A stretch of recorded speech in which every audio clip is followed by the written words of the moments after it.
No.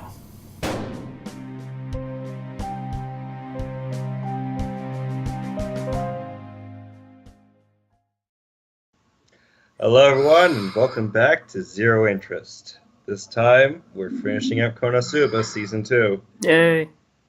Yep, with this episode title of God's Blessing on This Wonderful Party, which is very Eh, close to the eh. title. So, It's very final, isn't it? yeah, Very it's final. super final, and like it makes me sad that it is because there's so much more to be told. Oh well. There's a What a whole shame. arcs where they go to different places. They meet the princess of the whole country. They do some pretty amazing things. Is there a king or queen? Uh, King. Okay, just checking. I hate that shit when there's a princess but there's no king or queen or anything. There's not even a regent. It's just, oh, I just like the title of princess better because it sounds cuter. Pisses me off. Yeah, no, there's an actual king, Hmm. and the princess is only like I think the second princess or something. Hmm. Hmm. So, this episode starts with, you know, Angry the Bob. cult, burn the witch kind of thing. Hmm. Just burn the witch, yada yada. The party escapes through some means that I wasn't really paying attention to. Aqua uses her raiment as a sort of balloon that everyone rides on. Uh, this happens actually in the opening. Part like that's one of the things in the opening where they're falling and she uses it to kind of as a balloon to catch everyone because it's a magical god raiment and can just kind of expand like that. And she never uses it at any other time. They're not typically falling. Remember when Cosmo died the second time? When he fell off a tree while she was getting mobbed by monsters. Yeah, Yeah, she was getting all about monsters. That was a fun time. Anyway, yeah. So, uh, bitch, stupid eyes. All right. So they're escaping, and Aqua still wants to help the people because they're hers, basically. Um, so they make their way up to the water source uh, for the hot springs, which is yeah. guarded by Eris sect followers for some reason. I'm still a little shaky on why that is. That I seems guess they were just hired for it. I mm, don't know. seems a little weird, but whatever. I mean, I wouldn't want Axis sect people necessarily guarding it because I don't know what they're going to do to the water. Well, here's the thing: Axis sect people would want Axis sect people guarding it because Sure. they would do weird things to it, and they basically run the town. So I'm Yeah. It's I'm trying to justify it in my mind, but I can't really think of a good justification other than the writer wanted to make it so that Aqua just can't talk her way through it. mm. And if she did try to talk her way through it, they would Well, probably be like, "Oh yeah," and kick her out. yeah, I would argue they wouldn't. She wouldn't. It would be an even worse situation, and that's probably why the writer didn't want to do it. Because if they were Axis sect members, then they would know who she was and want to kill her. Yeah. So So, this was a better outcome, I guess. making things a little Uh, bit easier. yeah, But yeah, they won't let them through because they were told to guard the place and not let anyone through by the overseer. Uh, and Aqua tries to convince them by saying this is the right thing to do, and they're like, fuck off. yeah. Um, so Cosmo goes, oh, we can fix this. Darkness can fix this. Hey, we have a noble lady, long Hmm. annoying name. We have Lady Dustiness Ford La Latina over here, and she's a noble, so you should let her in. She's also of the Eris faith. Yeah, and then Darkness, darkness, show the thing. they spend a good couple minutes of trying to get her to give up the pendant so that they can prove that she's from the Dustiness family, which frankly kind of went on too long, but whatever. Um, It's like 30 seconds. yeah, which you could have done that gag in like 10. If you really wanted to do the thing with Wiz being hesitant and then just going along with it, it would be 10. If he didn't, like, that wasn't exactly essential, you could do it in 5. But, whatever. So the guards let him through, and they go up, and the guy's there from the hot spring and from the dockside. And he's got his hands in the water source and is poisoning it with the bubbling around his hands. Yeah. And Wiz is like, wait, I recognize you. And he's like, oh, I was just, hi. Just checking on the water or something. If you guys want to use the water, it's very nice and clean and good, and it's good. No, Hans. Yes, Hans. Yeah, the deadly poison slime Hans. Yeah, oh, come on, you remember me, right? Oh I man, have no idea what you're talking about, strange lady who I've never met before. Shut up. Oh.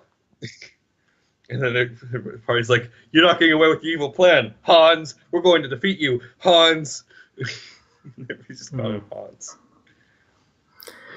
Yeah, so he reveals himself. Yeah, I'm like a monster, poison, slime, mutant. Yeah. Wiz, don't we have a non-intervention treaty here where we don't bother you and you don't interrupt our plans? She's like, I'm not interrupting your plans. I just wanted to say hi. He's like, that's doing... Yeah, so Cosmo's like, okay, we're gonna fucking fight you and shit. Because, I fought some scary shit and it's fine, no problem. I'll just fucking kill you. Slimes are the weakest enemy in Dragon Quest. So, yeah, and then the guy reveals himself as, hey, I'm a general of the Devil King's army. And Cosmo loses his shit a little bit. They're like, oh yeah, even among the leaders, he has a really high bounty. And he's like, aren't slimes the weakest? And I'm just like, who the heck told you that? They're impervious to physical attacks, and like they digest you if they get a hold of you. It's all over. Yeah. And he's deadly poisonous, so it'll be an even faster death and more brutal. It's D&D slimes instead of JRPG slimes. So. And that's a bit too much for him, so he decides to run away.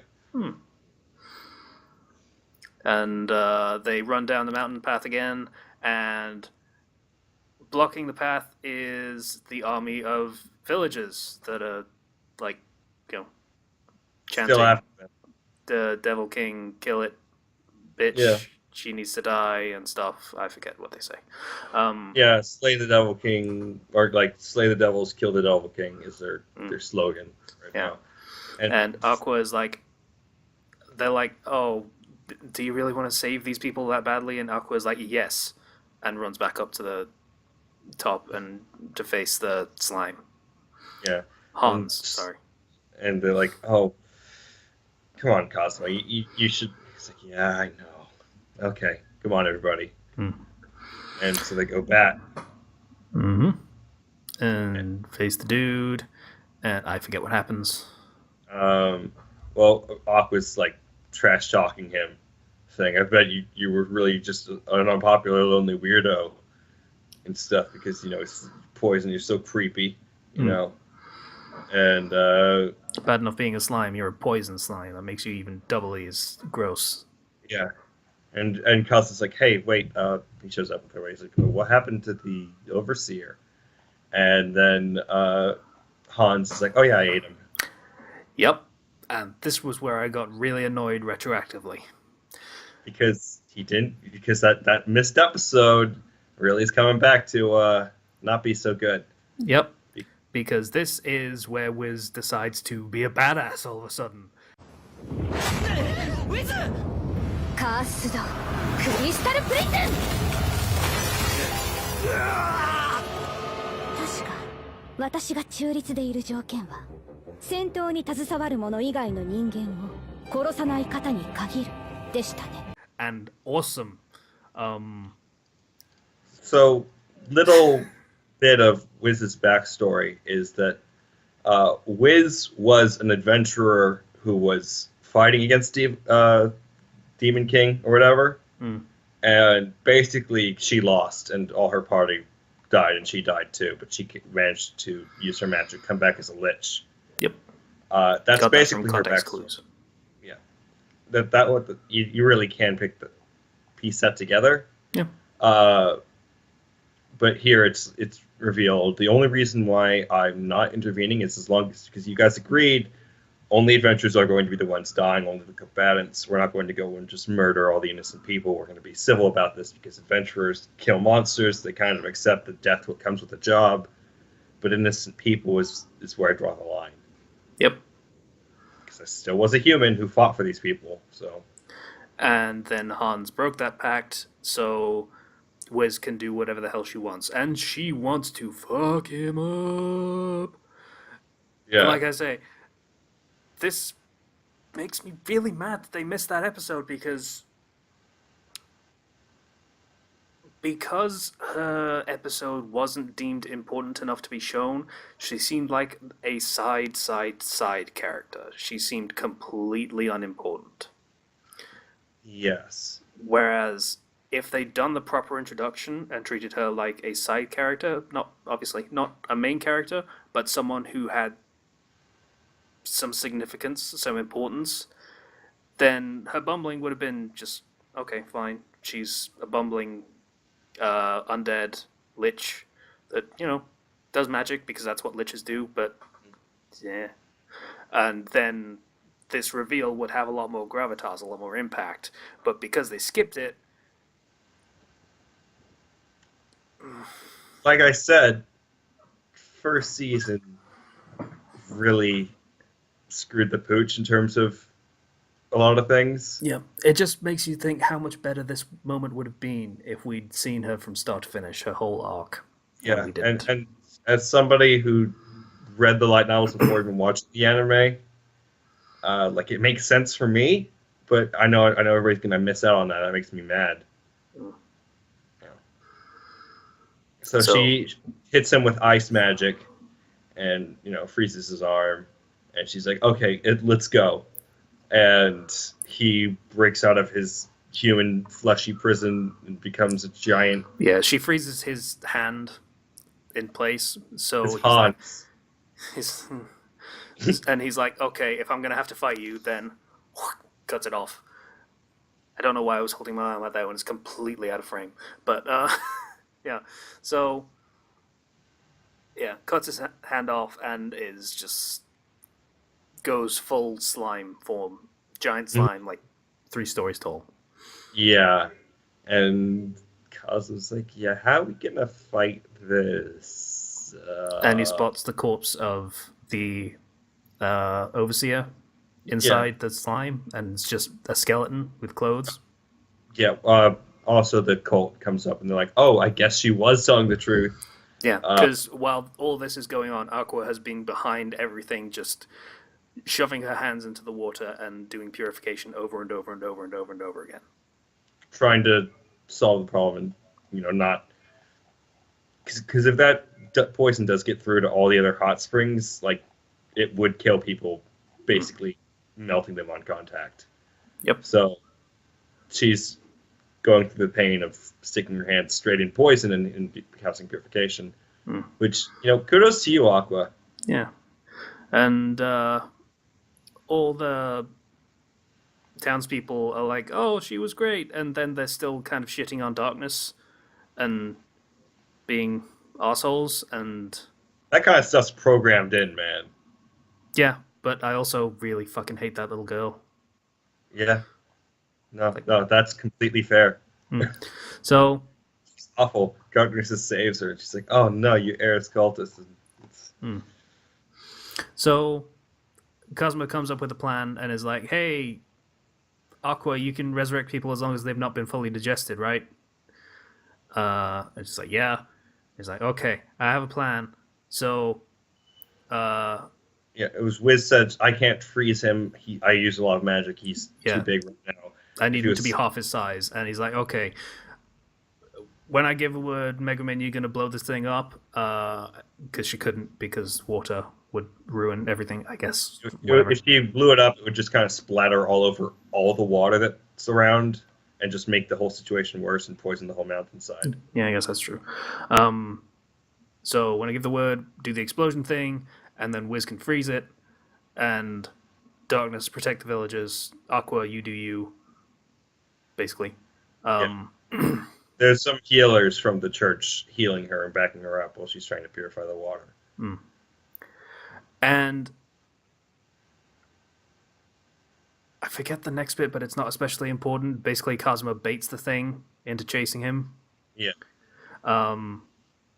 And does the most ballsy thing I've seen the character do at any point in the show, which is get it to chase him off of a cliffside and then letting it eat him. Mm-hmm. Holy shit. That's ballsy. Like,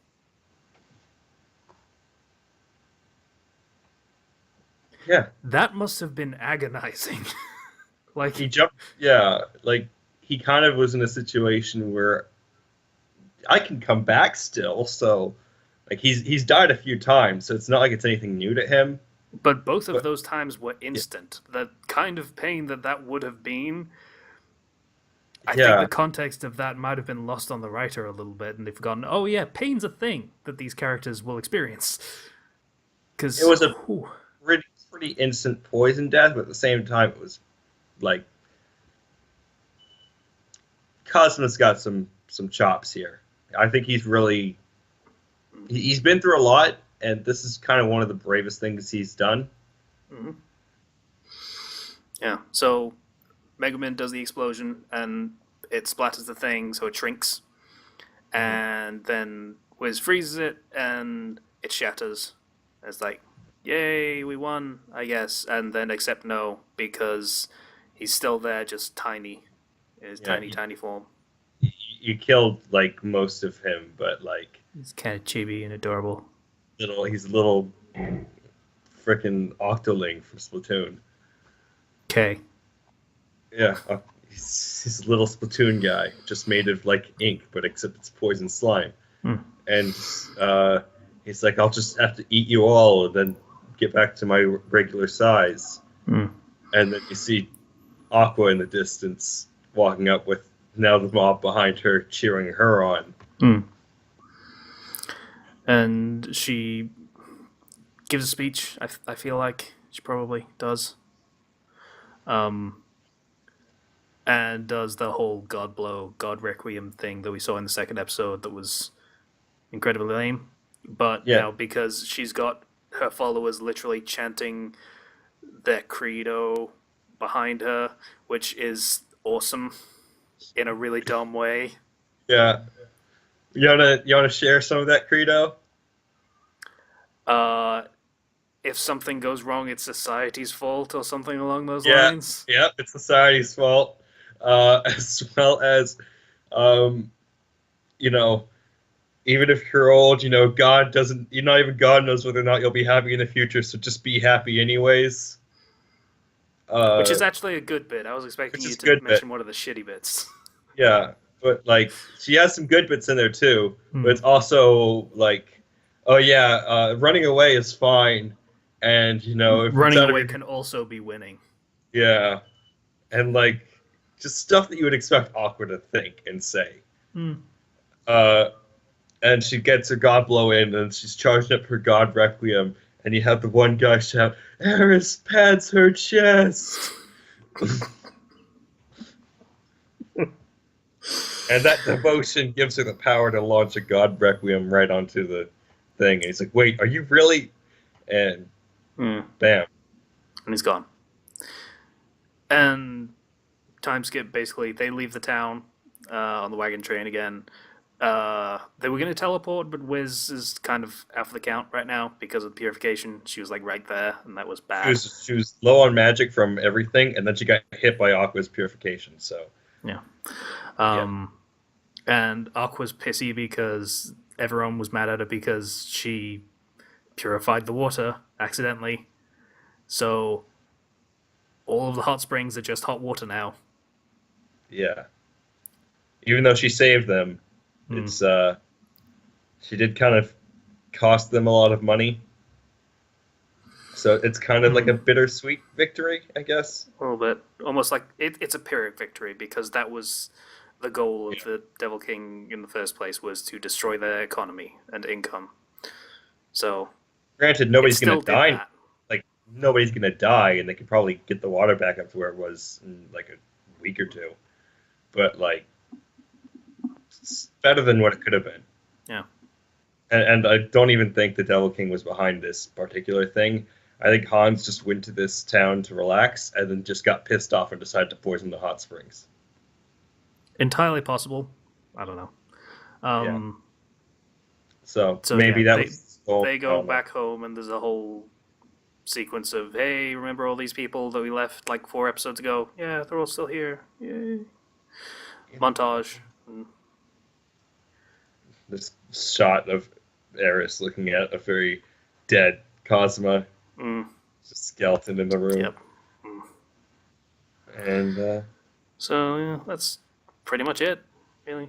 Get back and Cosma's like, well, our adventure's not over, but we've I found a nice place here, and everybody's happy, and God bless this wonderfully uncruel, unfair world, and you as well. And then it ends with, I think it says, thank you for play or something. Thank you for your playing. Yeah. And, like, it's a pretty, like, I guess in one regard, it's a definitive ending. On the other hand, they still haven't beat the Devil King, but they are whittling away the generals pretty fast. It's a passable conclusion. There have been worse ones. Like, this is the end of the light novel volume, like, that they're going through. I think the start of the next light novel is Union running in and saying, Cosma, I need you to marry me, which results in a whole explanation of things that they need to go through, and they need to go back to Megumin's home, and there's some stuff going on there. And Megumin's family is amazing, to say the least. Okay. Yeah. But we're not going to see that probably ever. Because that's the show. It's over. So you haven't been ranking these last couple of episodes, but let's just kind of get a season or show overall, kind of where you at. A 6. And that might be being generous. There are so many times I would have just stopped watching the show. So many. Yeah. And I guess it's also not helped by how critically we're taking an eye out on it. Yeah, that doesn't help, but... I feel like just watching it normally and just enjoying it, you don't necessarily have to look too deep into a lot of the things that we spend a lot of time looking deep into.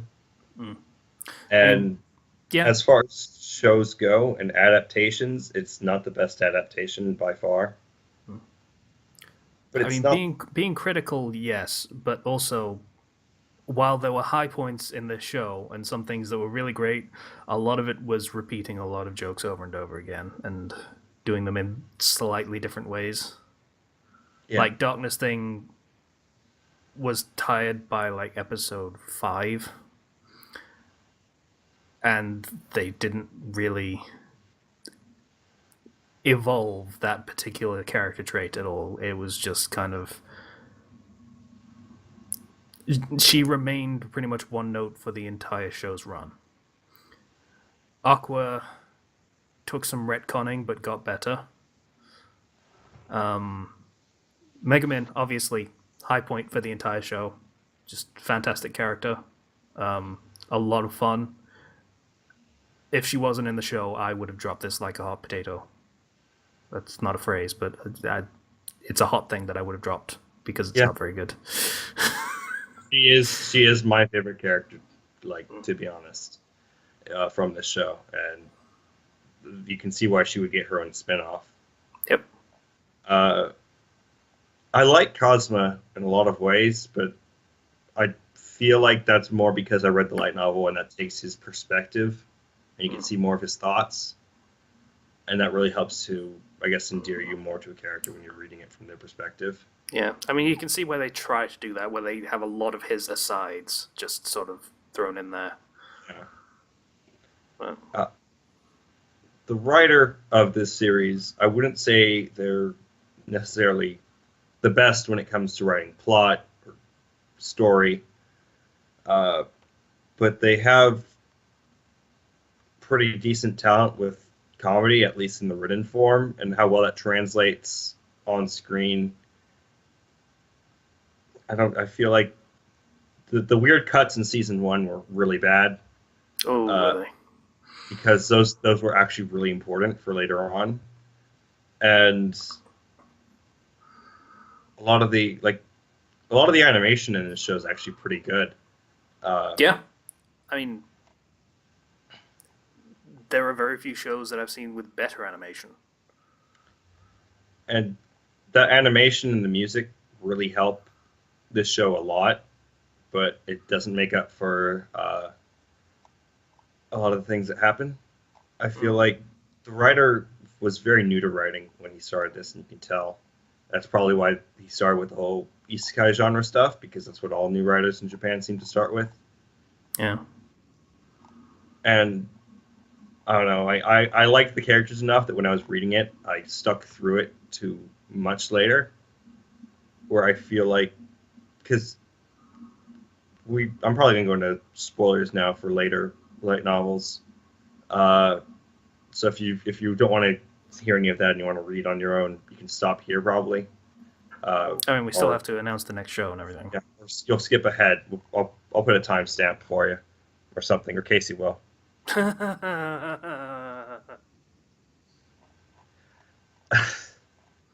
But basically, what happens later on is we get to see Megumin's family. We get to see more of Megumin. Even has a younger sister that we never even get to meet. We did. In this show. She was in the flashback sequence briefly, but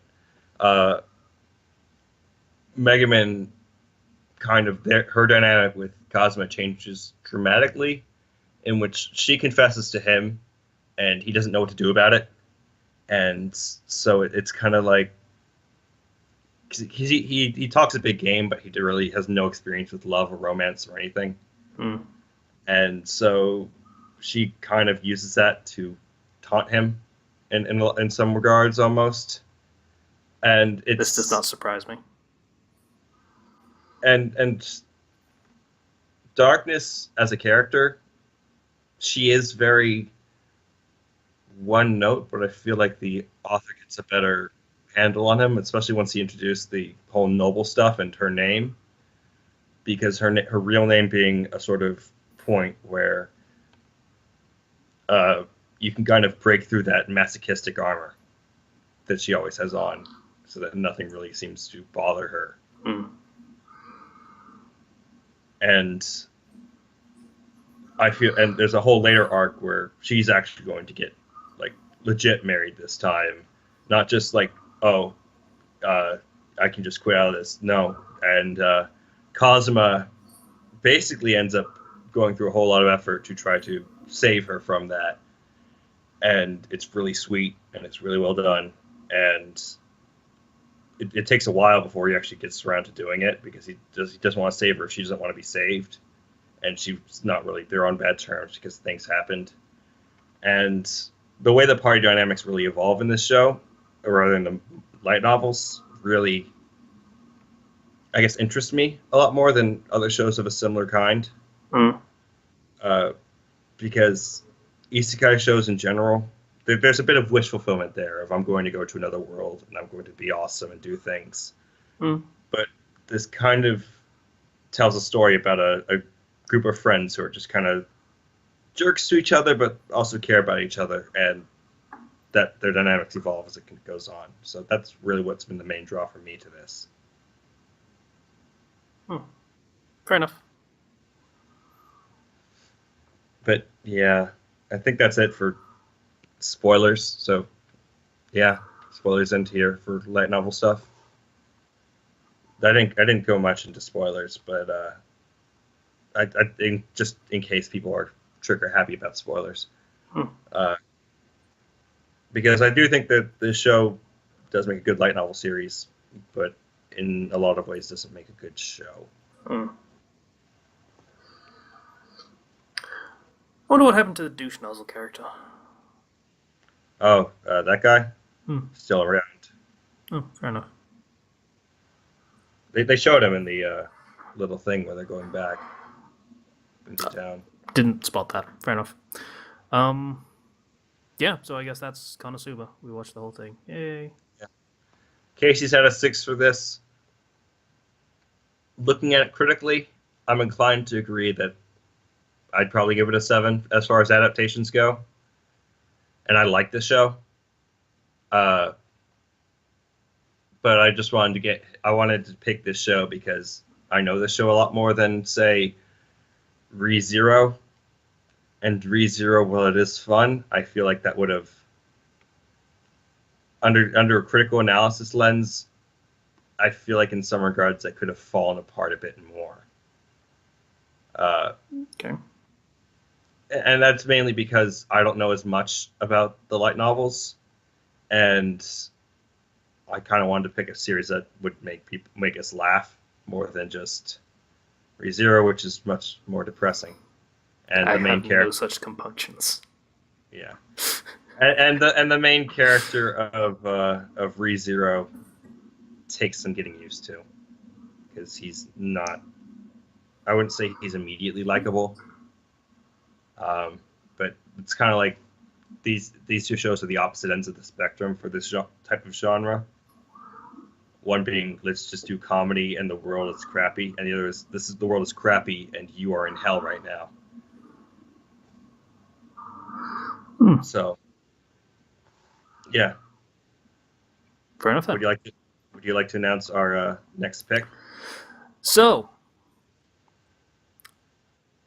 the next show that we're going to do, I'm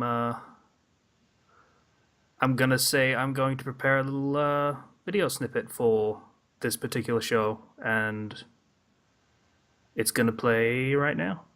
船でするギャンブルは何かっていうことと。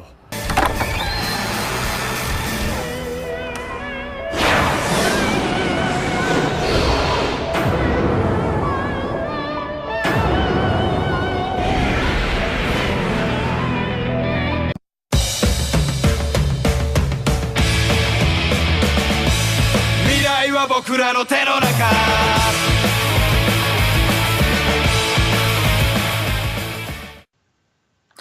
So, yeah, the next show that we're going to be doing for Zero Interest is going to depress the hell out of Zero, and it speaks to me on a personal level because I did have a gambling thing.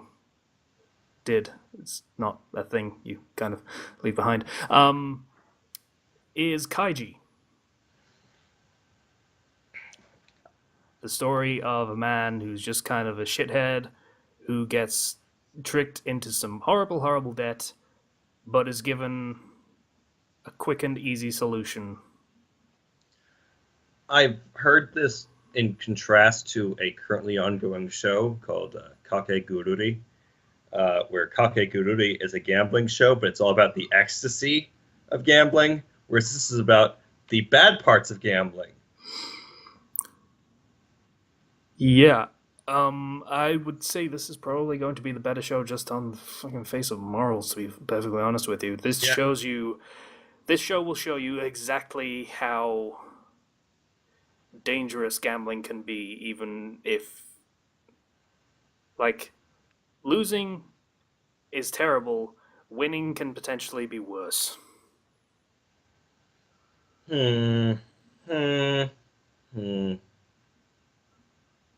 Boy, this sounds fun. Yep.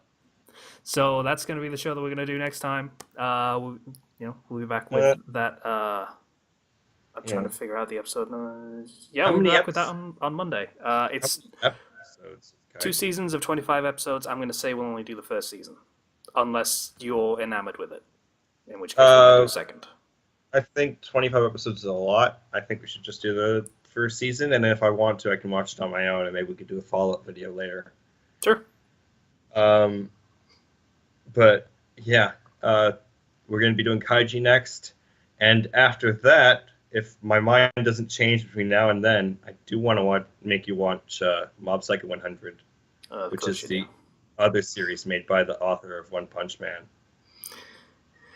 And it's the one that has better writing in my opinion. Okay.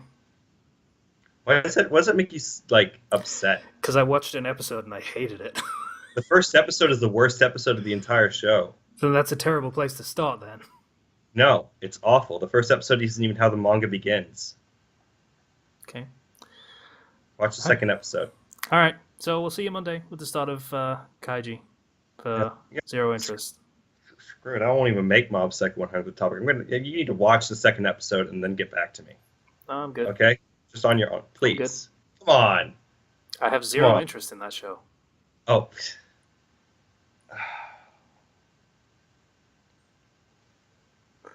Gonna make me use my choice on that. It's gonna make it's a good show, and it's gonna be having a season 2 soon. So. Well, here's the thing: if you make me do that, I can, and it's as good as you say it is.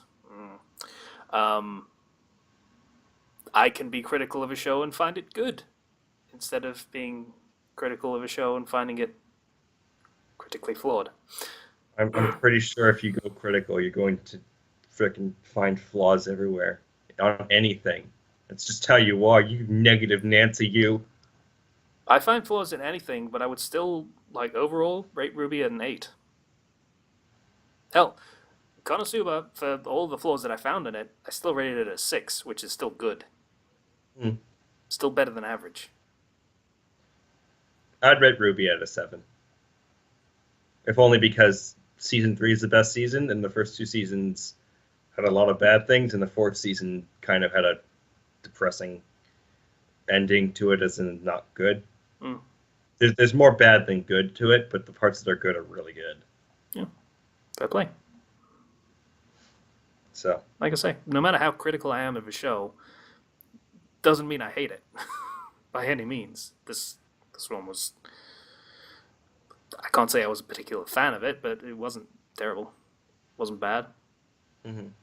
Wasn't okay. It was good. Yeah. Fun. I just wouldn't have chosen to watch it on my own. I just wouldn't have. Yeah. And that's what this show's about, I guess. Yeah. Kind of making us go out of our comfort zone so we can watch new things. Kaiji, though, it's depressing, but the thing is, that's not too far out of shows that I would watch. So, we'll see. Yeah. So, thanks for watching this series, and we'll probably go back to the old intro. No, Zero's going to make me a new intro for Zero Interest, because the first one, the camera quality was terrible. Not gonna lie. Yeah, it was. Yeah, so maybe with the new camera that you're using now, just record it. I'm not even using a new camera. Yeah, I don't know what was wrong with it previously. Then just please record something for it. Just okay. Please, thank you. Is my image quality actually that much better? Here it is, yes, because go back and look at the old intro, and then look at some of the videos that we've done for the show recently, and you'll see the difference. I should probably buy an actual camera and a new mic, but getting a little inside baseball here. Yeah, but, well, you know, the best type of baseball is played inside. It's really not. I know. I played baseball before. So let's bye everybody. Basketball so a fastball had hops. It was wonderful to watch this show with all of you and see you guys watching us. We will see you guys back next time with Zero Interest. This time hosted by Casey instead of me, as he throws me into a pit of sadness and despair. Yay!